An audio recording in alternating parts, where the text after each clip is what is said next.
Here's our 2013 GMC Yukon XL. It's got the 5.3 engine in it. There aren't too many different configurations.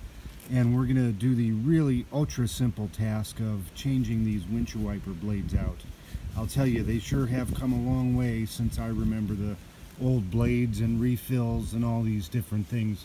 So we're going to just replace these real quick. So now we have the blade, and as we noted on the packaging, they're asking you to remove this green piece, which is a blade protector.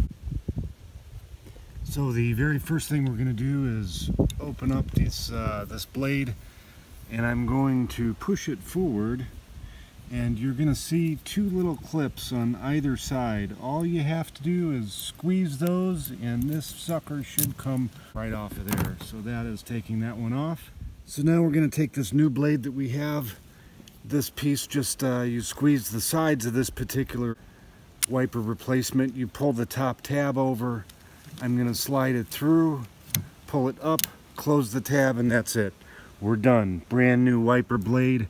Going to finish that on the other side, and then we won't have to worry about the rain for another few months.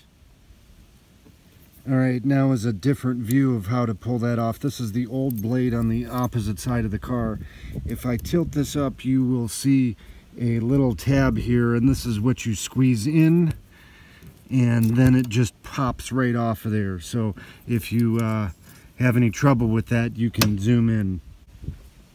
New blade here, and again you'll see some points where you can squeeze the sides in. This top will come off, and then very simply we just stick this end through, pull it back, you can hear it kind of snap, and then you close the cover, and that's it.